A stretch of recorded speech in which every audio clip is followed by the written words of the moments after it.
episode and podcast. Of course, we're back with our early edition of Deconstruction Junction because of the holidays. I'm joined, as always, by the wonderful Tara Praolo studio, live from Minnesota, along with a very rambunctious baby child. No, that was fully me. That was fully me. That was my water falling to the floor. At least it wasn't on the computer this time. Hashtag too soon. Hashtag way too soon. Yeah.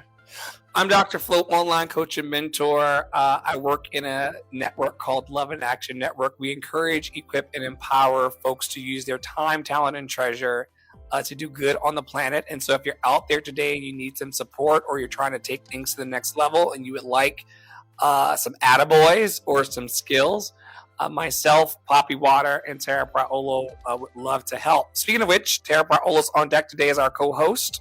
What's good? Hello, Puppet. I'm Tara Praolo. I am your resident white-facing, biracial, multi-passionate musician. And I have butthole lip again.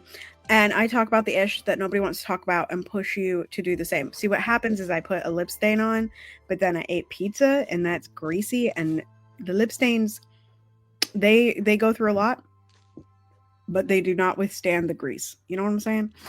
You can find out more about me at Tara Praolo Studio on all the platforms that matter, and or tarapraolo.com/links, and or lovedandlovable.bio.link, lovedandlovable.bio.link, lovedandlovable.bio.link. I did this vocal warm-up the other day with my teacher, which was like, I can't even remember what it was, but it and I was like, this is ridiculous, and it made me think of Loved and Lovable. Anyway, I'm gonna call that the Jetsons warm up. Sounds like the sound that George's flying car made. And she was like, make sure that you have your cheeks. Anyway. Wow. That's Tara Praolo, everybody. Resident white-facing, multi-passionate artist, teaching artist, and bridge. She's awesome. Check her out at Tara Praolo on all platforms. And if you are interested in joining us on platform and deconstructing your thoughts about the world and proximity to your greatness, perhaps consider going through our hiring process over at lovedandlovable.bio.link and linking up with us. We got a few people in pipeline that's going to come on and talk to us and talk about their lives at the intersection of social justice and art and love. And we cannot wait to share those folks with you as well. All right, Tara's in the first topic today, coming right up. Yes. Would you like to play the video first? Right.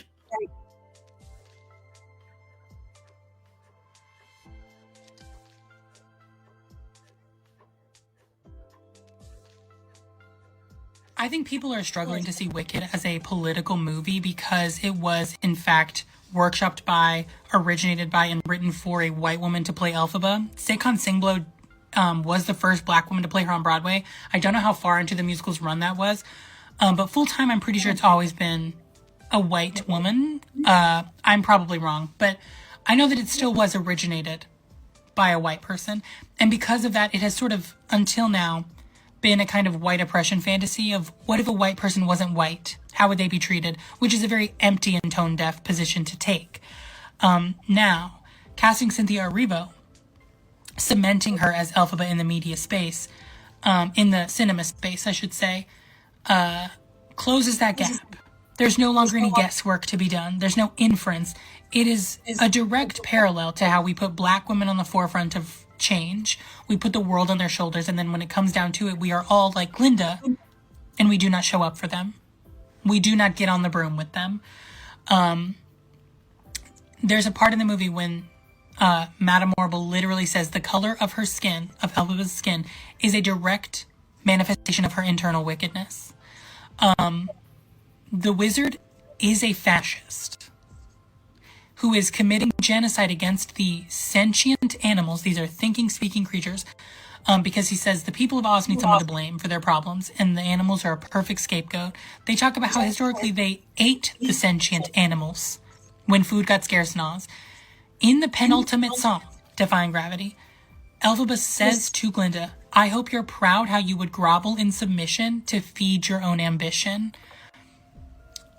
Glinda is a privileged white woman who, when push comes to shove, chooses to social climb rather than help her self-proclaimed best friend. So to sit here and say that the movie about the rise of fascism and genocide and, racism, colorism, is not political, you are simply watching the movie with your eyes and ears closed. Because it doesn't even take critical thinking. It just takes listening. You could half pay attention and you should still be able to get that. I know a lot of you guys won't because you are willfully ignoring it.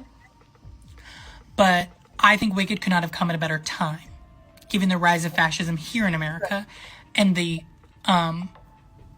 active genocide happening in Palestine. So yeah, maybe pay attention. Maybe learn something. Because this anti-intellectualism is going to unalive us all.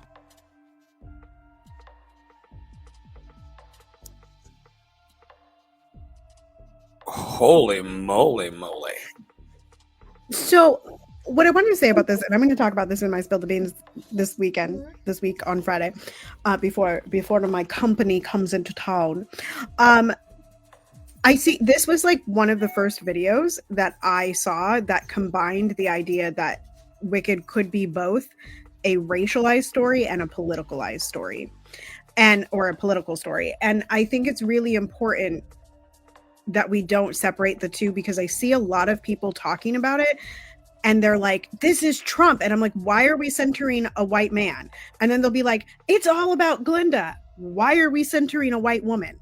Like, the story is about Elphaba, who is being played by a Black woman in the context of a story that was written by a white person based off of a novel that was written about the genocide of the Native Americans.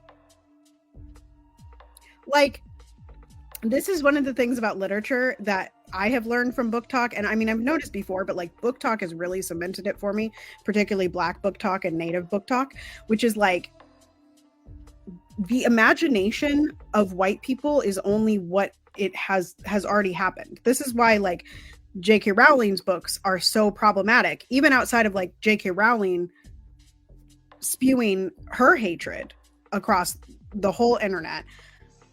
Her books are anti-Semitic, they're racist, they're homophobic, there are disgusting tropes throughout the books that are very thinly veiled, that we, many of us never saw as children, and our parents didn't notice them, and because really it's just a retelling of something that's already happened. It's the colonization of African countries by Britain.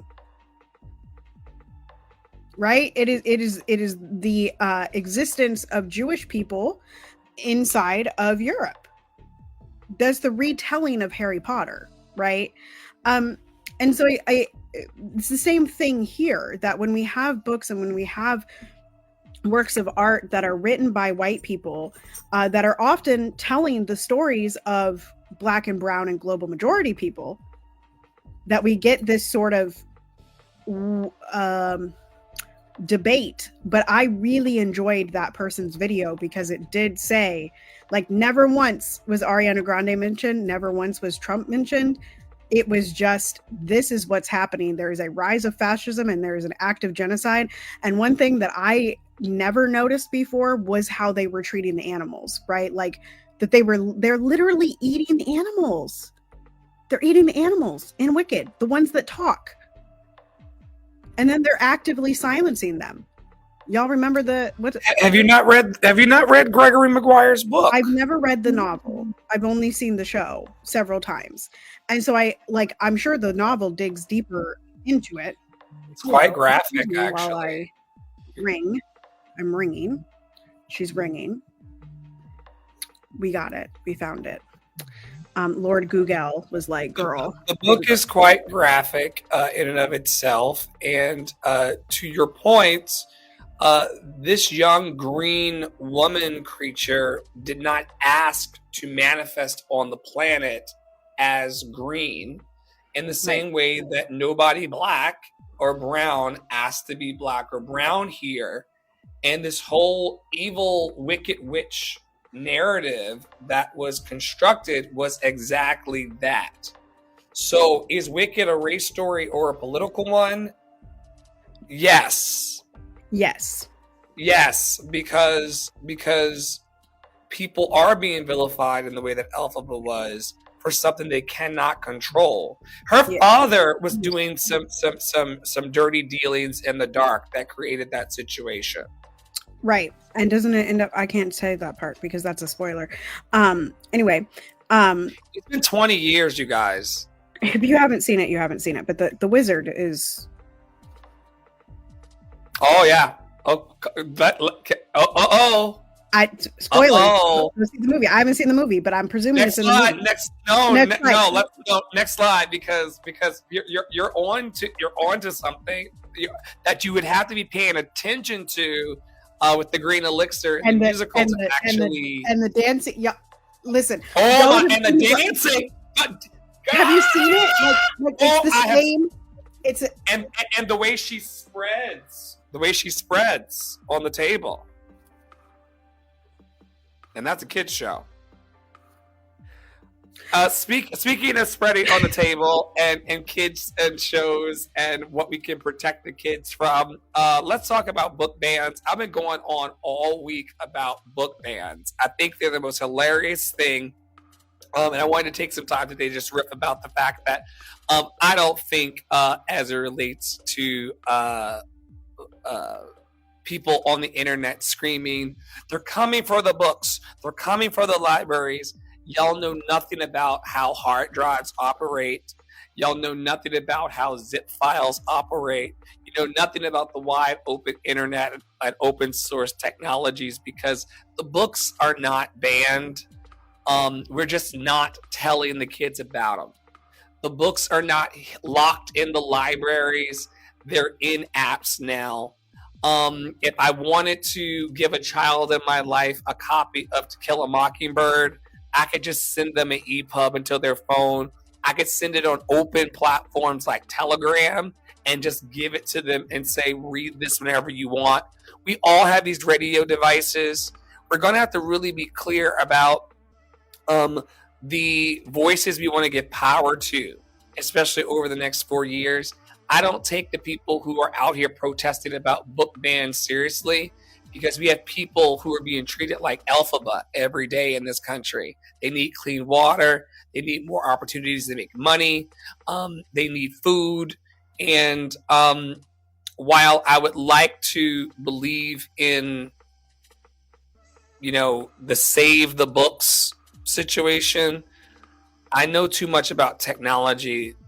There's not a single piece of any kind of content, and I mean any kind of content, that I can't get my hands on right now if I wanted it. Right now. Libraries. This is why all of the librarians are online saying, save the library, because you got to save the institution that keeps the lights on in a building that our libraries, this opens a discussion.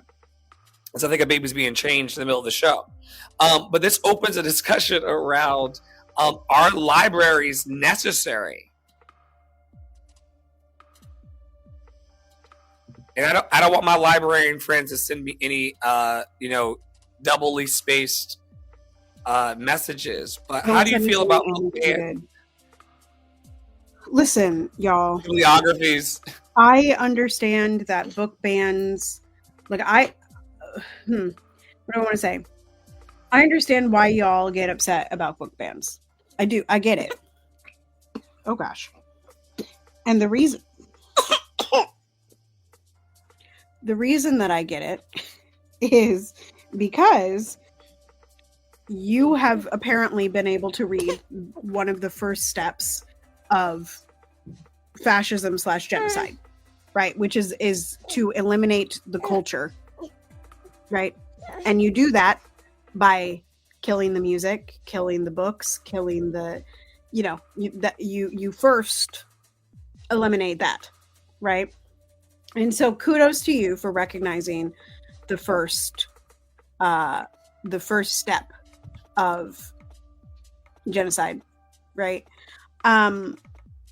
However, as Dr. Flo was saying, unless our libraries have food and water, kids can't read anyway, because if a kid is focused on how hungry they are, they're never going to learn how to read, right? And that is such a problem in this country. And so why are we not continuing to talk about how weird it was that some MAGA people got upset that Tim Walz signed a bill to give the children in Minnesota free lunch? That's a weird thing. It's a weird thing to be mad at. It's weird. So, do libraries have a point? Absolutely. But I think they can serve even more of a point, because again, the people going there, libraries are a third space, which I know is on the list for later, but they are a third space. But a lot of the people that go there and utilize them are hungry and cold and just need to get off the street. They are people that are houseless, and so instead of utilizing the libraries as just a place to have knowledge that people can't even access because maybe they're not educated to look on the computer, they don't know how to use Google, right? Or they don't know how to use the Dewey Decimal System, or they don't know, or they can't focus because they're so hungry and thirsty. Maybe we should turn them into spaces that are federally funded food banks and actually give out what people need. I know that during the pandemic, some of the locations here did that. They turned into places that gave out sack lunches, and it was less about the books and more about the food. And I think that part is what's being missed. It really, one of the people, or a lot of people say we learn history from reading, but that's not really true, because there are thousands of years of oral traditions. And so we can hand down, and Black people, quite frankly, because white people leave it out, right? Black people, excuse you, Millie. My goodness, I just farted. Have been left out of a lot of the history books. And yet Black people still have history, Which leads us to your topic, as we have to rapid fire these subjects now, y'all, in the interest of time. Anti-Indigenous words. I'm going to fire this video over here now and hear from this soul.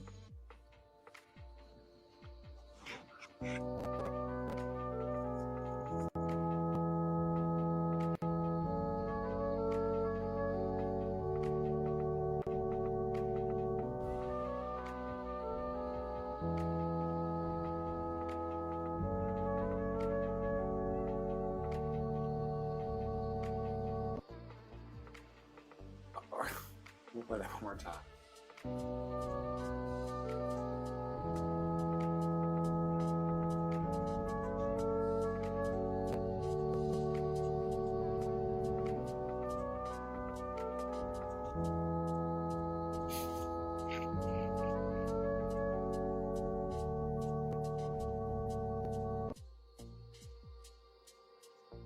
So I just brought that because a couple of the last ones I had no idea.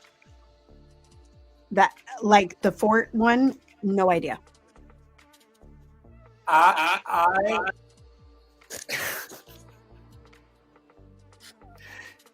First of all, folks, none of this is funny at all. Okay, I did not. It was not on Flo's bingo card. I did not pre-qualify any of what we were going to do today, so I did not expect to see that gentleman just sitting there, with those things going above his head. It frankly, it's.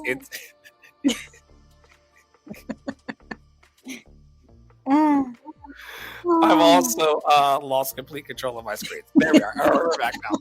So yeah, I didn't know. I've said some of these things, and I did not know that they brought pain to the people. And so these are things that I can work to not say going forward. Right.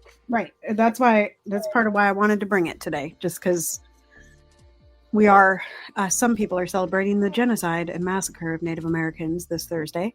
And so you should know, you should educate yourself, you know? But anyway. I'm not. I'm eating and watching football. We are. The games are not good for Thursday, so we might be watching Hallmark movies. I don't know. Who's playing on Thursday? I don't remember, but I remember the Cowboys always play, and the Cowboys suck this year. You don't like the Cowboys, and nobody really likes the Cowboys but the Cowboys people. Well, they suck this year. Like, at least sometimes on Thanksgiving. Yeah, they're playing the Giants. The Giants also suck this year. And they just parted ways with their QB. So, boring game. Public education and religion. Yeah, y'all. I'm sorry for me trying every view known to. We're finally getting where we want to be. They're trying to put the Bibles into the schools again, and they're trying to bring the Lord's Prayer and things back into classrooms in certain states, and they're pushing the rights down to the states to make that decision. What say you about your kid having to learn about God at school? Is that important for? Apparently, Piper thinks it's important for them.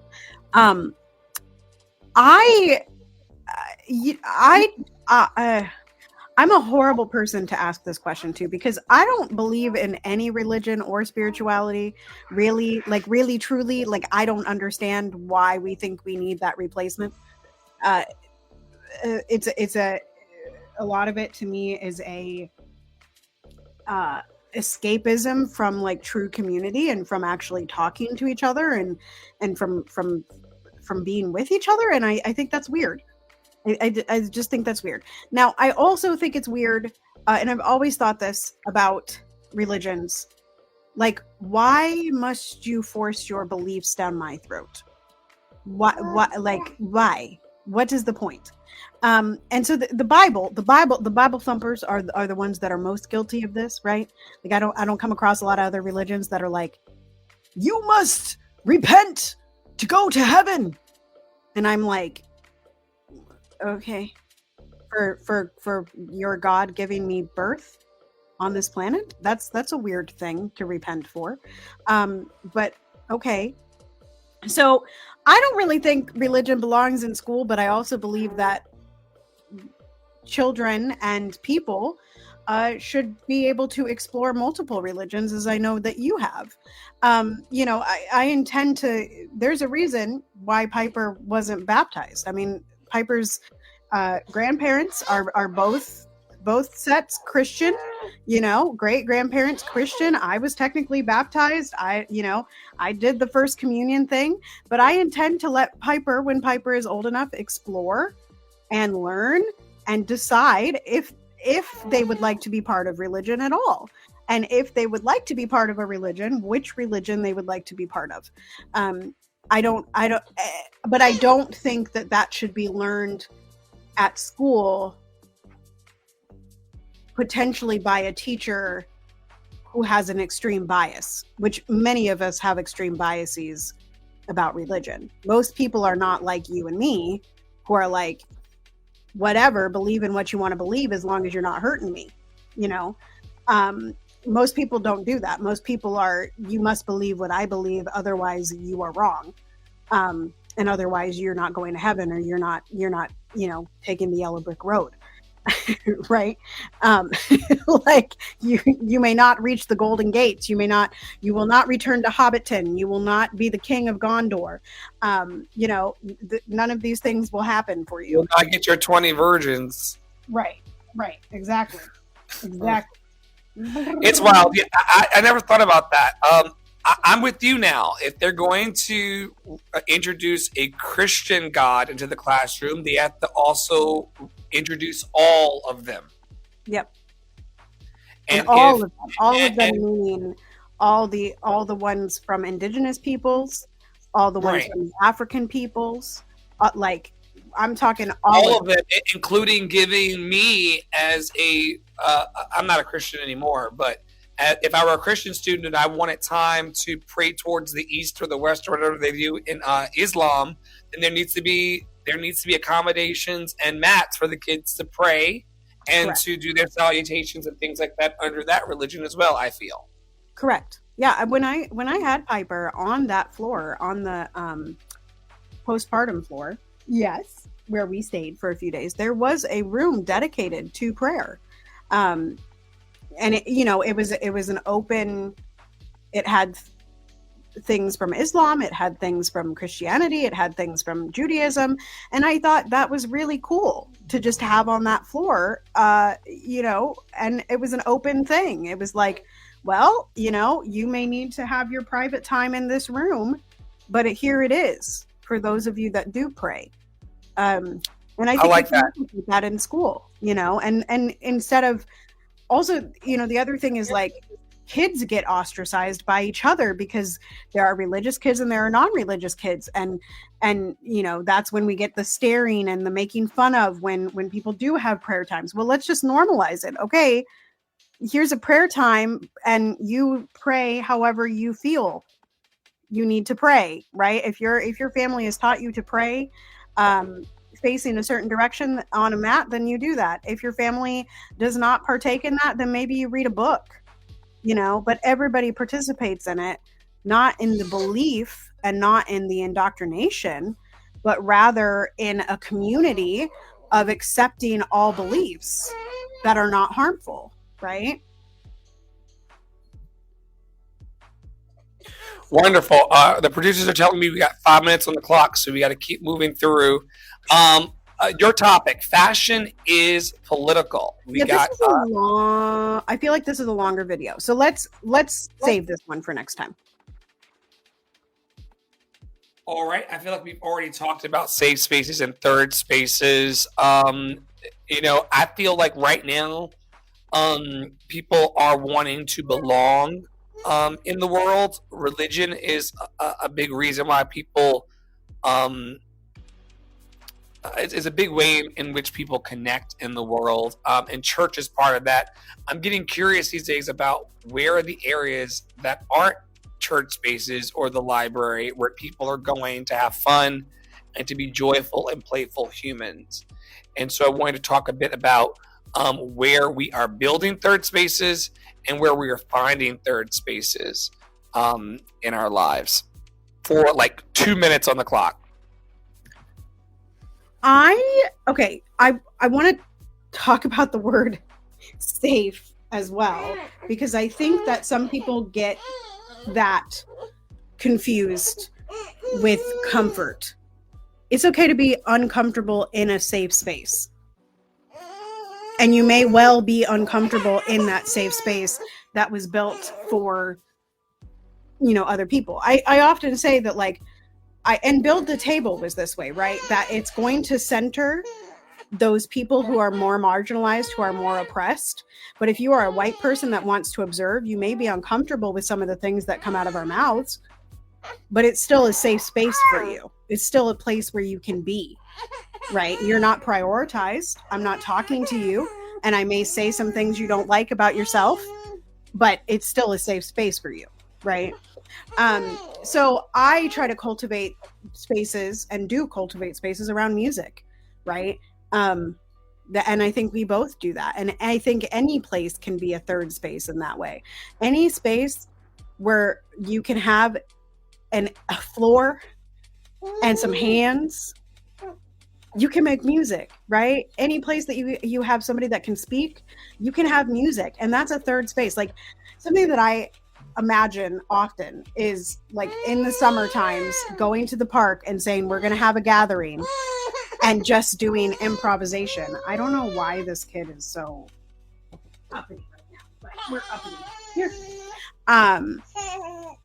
And just improvising, right? Using the rocks to make music, using our voices as a drone, and then making sounds and da-da-da-da. Like, I like to make third spaces around music, and I like to make third spaces around conversations that matter. We're going to do it. You're going to be hearing a lot from Praolo about the intersection of African American art and indigenous art with the current operatic canon. You're going to be hearing more from her about elevating the voices of all people, especially those who are committed to freedom and justice and liberation work. And you're going to be hearing more from her on her newsletter and podcast. So y'all tune in for that. I wanted to end today with a piece of art. This is a poem called Temporary. And if you really want to know where it came from, you'll have to email me because I snatched it from the internet and I don't know where to attribute it. So if that is a big deal to you and you're catching this on the podcast and you want to catch me in a moment, just send me a DM at Andre and the Flow and I will source this for you. It's just really juicy to me. Whoever the human is that wrote this, may they be blessed. Temporary. Everything, all of it, even the best of it, especially the best of it. We only have so many years to know human love and do human things. Love them, all of them, even the painstaking ones. They too will not last. They are the experience. The insecurity, the experience. The heartache, the experience. The confusion, the experience. The joy, the experience. There's nothing lost if we learn something from it. Your willingness to fail is proportionate to your potential to gain and to grow. The timer never stops running. All you will regret is not reaching harder for the things you actually wanted while they were still in front of you. I want to thank Tara Praolo for being in front of us today. Let's go through our announcements. Goal Getter has been released to the wild. Not to the wild. If you would like to purchase, you can DM me. I don't have the link set up yet, but I needed to get the marketing going. So just DM me. I'll get you all set up. As it says, it's $35 for all 13 workbooks. I'll drop them to you in one packet. And then also, if you want a guided edition, if you want to walk with me for a year in a group, then feel free to sign up for that portion, which is $10 a month, fairly affordable. And we're going to get your dreams down to a science and commitment. Yes. Man, if you told me that I could lift my dreams the next year for the cost of a sandwich a month, I'd be in on it. And we do sliding scale services both in our individual companies and also Love and Action Network. So there is no dream that we can't help you manifest, and there isn't a budget that we can't work with. So that would be a great place for me to tell people about. Just go through everything. Black Friday Biz Blitz. This is still going on. I've now featured 32 businesses. The slides are available for download from Google. Put your favorites in the comments. We're looking for Black, Indigenous, and or trans businesses to promote over the next, it'll be 6 days. So through next Cyber Monday. And by the end, I think I'll have 88 businesses that I will have promoted. And it's going to be up on the Substack and all that stuff. So just make sure you're following along on social media and dropping things as you think of them. Amazing. Shout out to the cool kid over there. Now hiring. Love and Action Network has officially opened our hiring portal out. We're looking for people just like you all to take part in our amazing network. Be a part of something bigger than yourself as we unite the talents and diverse artists to celebrate the power of love through music, theater, and art. If you're interested in perhaps volunteering with us or even getting paid here for select roles, then go to our website.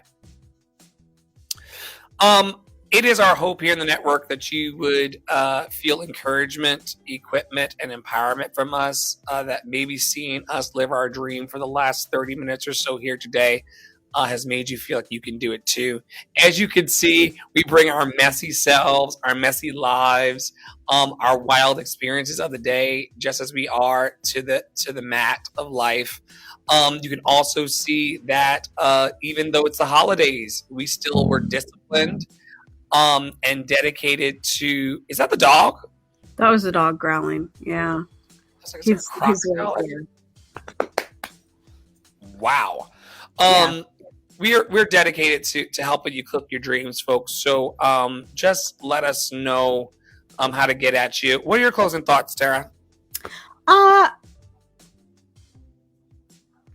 said this in my Spill the Beans yesterday, which was supposed to be on Fridays, but I did it yesterday because I was feeling lazy this weekend, y'all. It's okay to stick to your guns.